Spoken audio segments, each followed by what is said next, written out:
Assalamu alaikum. Considering history of religion, especially of Islam, what measure Ahmadiyyat has taken to keep continuing the institution of khilafat as a stable and keep it going on further?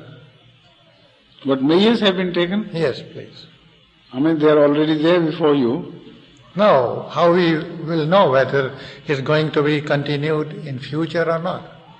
Hazrat Masih Maud has been given this glad tidings by Allah that his khilafat would continue till the day of, doomsday is what has been promised him.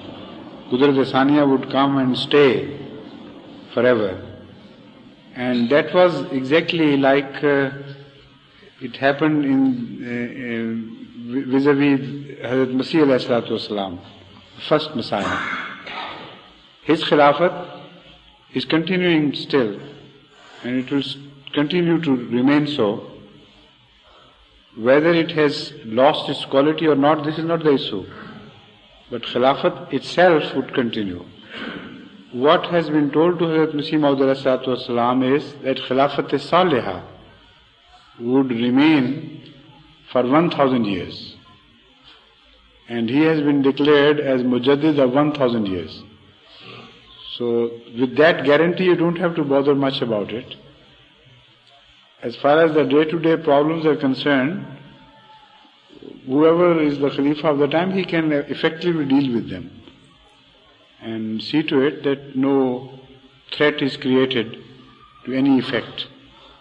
And whenever a threat of any sort begins to raise its head, either covertly or overtly, it's very effectively dealt with the grace of Allah. Is that what you had in mind or something else? Perhaps you couldn't make yourself clear because I can see on your face the question is still hanging over your eyebrow. No, about my question I am quite clear, but what I see in other religions, say in Christianity, to stabilize they have introduced various offices for bishops and then archbishops, then cardinals. But they don't stabilize Pope or papacy. No, as they hang on papacy. They don't stabilize it. No, as the Christianity, as it is spreading, so they are organizing to subdivisions of those local areas to be organized by cardinals. Haven't you seen Jamaat Ahmadiyya organized into thousands of chapters by now?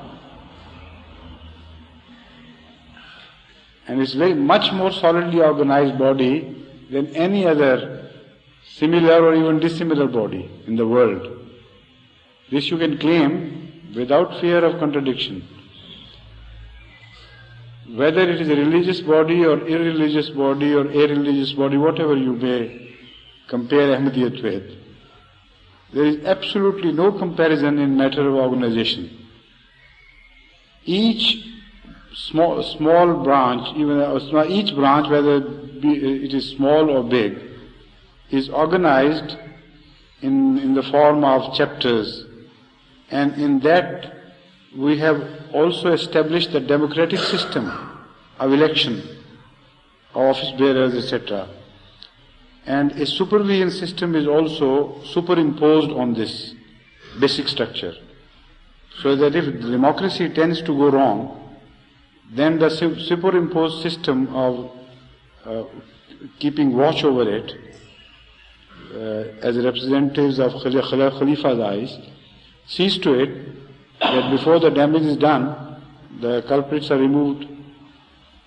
So it is the healthiest form of democracy which is working in the world, and in fact the only democracy which can be declared as pure democracy, an honest democracy, without any factions, without any personal ends or gains to achieve. So show me any other body in the world which has such pure form of democracy in practice. There is no falsehood who is involved, no false propaganda is either permitted or carried out to to gain votes. A person who is elected even doesn't propose his name. Most often than not, he tries to keep away from such responsibilities, to shun the responsibilities. But when imposed, then he goes forward like a brave man and carries them. So, khilafat is the ideal combination of the democratic ideology with the ideology of representatives or visurgents of Allah who keep guard over the working or healthy working of the system. So it's most beautifully fused together system. And yet you are wondering whether it has come into being or not. Because of the previous experience in history of Islam. No such thing is found there of this nature anywhere in the world. This is unique. You know, this is why Hazrat Muslim Maud was, even before his birth, declared to be a great Muslim Maud. These are the things which he has achieved, fantastic things which have no parallel in history or in the present times. An organization like the organization of Jamaat Ahmadiyya is unparalleled. Nowhere in the world, at any time you can find such beautifully well-poised organization and so well looked after in detail.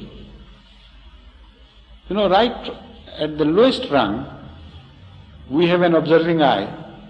Anything happens in the remotest regions of Nigeria comes to my notice. And before any mischief can develop, we take effective remedial measures. And yet the whole system is running on this basis of cooperation without any coercion, without any imposition which pinches or hurts. Just through a mutual understanding and perfect,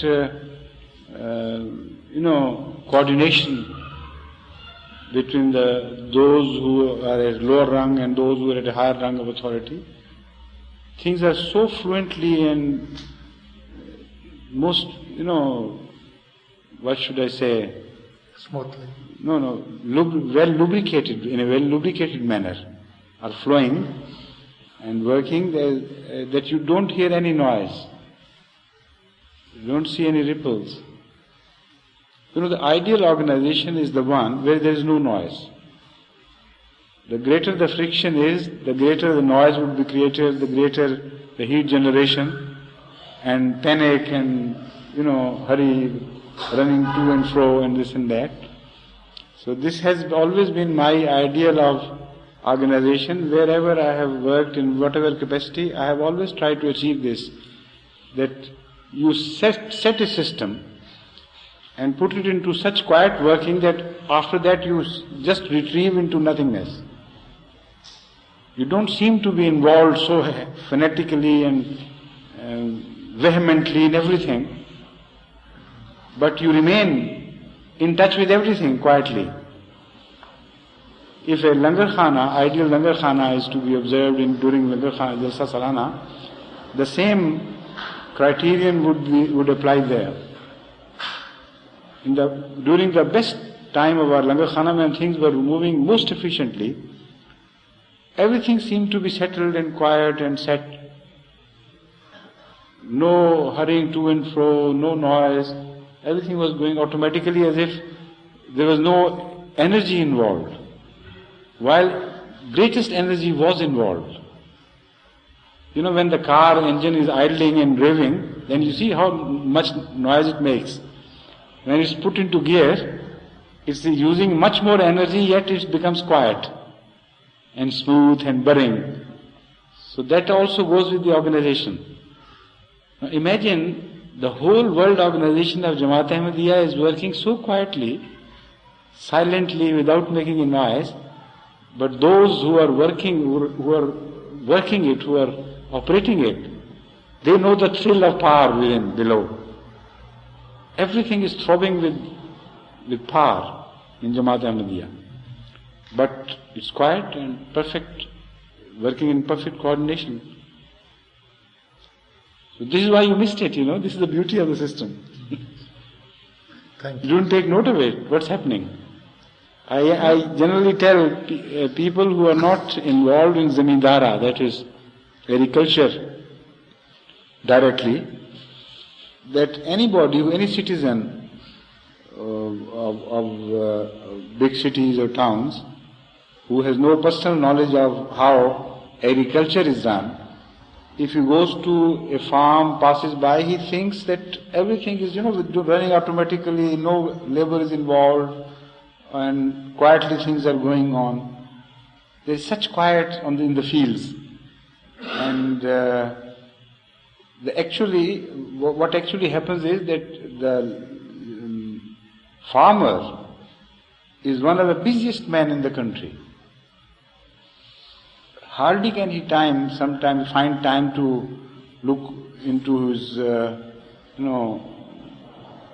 personal affairs, even so that it is said that during October season, some farmer lost his mother, the mother died, and he shoved his mother into some porola, they call it. A porola is the thing where you also keep wheat and things, corn, etc. and other articles which may be required later on, you keep on shoving them in the porola.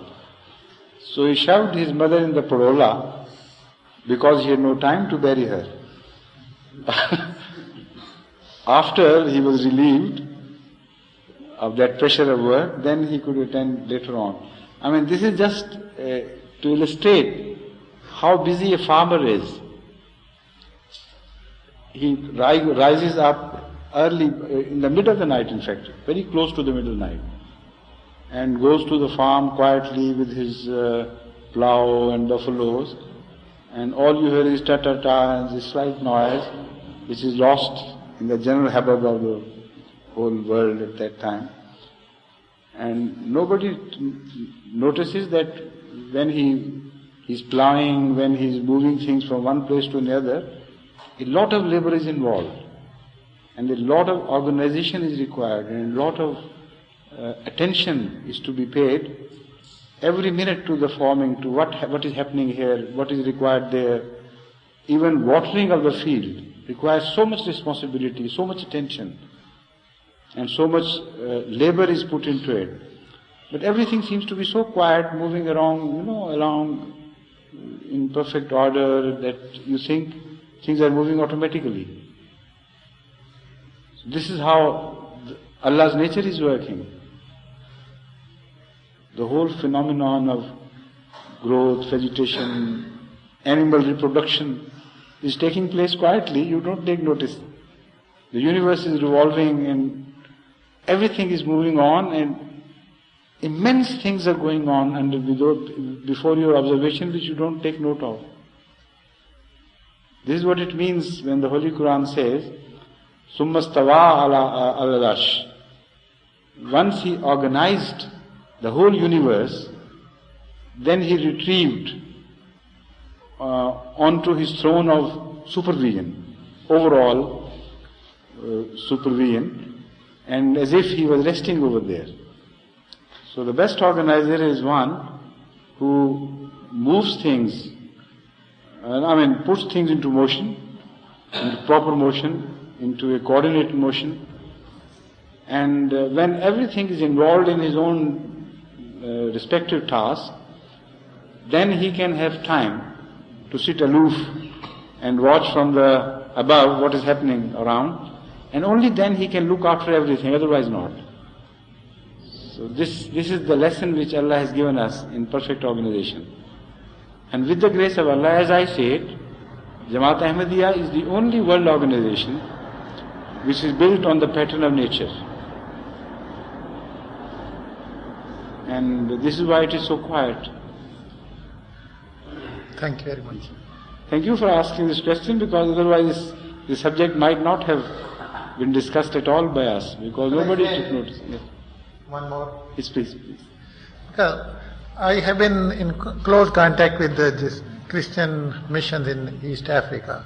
Yes. And they have been trying their best to to establish sub-missions and small missions in small vicinities of Tanzania by establishing local bishops or branches. Yes, branches. Yes. And they had a direct contact with the head office all the times. It means just like a tree, which is even the smallest branch is in contact with the stem. Yes, it does not dry. Yes. If it leaves the contact with the stem, then it goes. It will die out. Die out. Yes. But this is what I wanted to know. What measures we are taking to stabilize our further institution of khilafat, that even at the periphery of the... Naturally, it is evolving automatically. More you grow, the more branches are automatically taking shape and organization is added upon. Like life, being a doctor, how the life grows. Child is born of a different size, and when he grows into an old ripe man, the whole body, everything is grown out of all proportion to what he was born with. So when he grows, accordingly, his internal requirements and channels of blood vessels and nervous system and every other thing also grows along.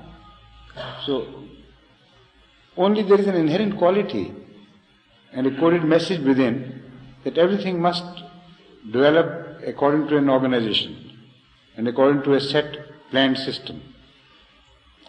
But that planning is not obvious.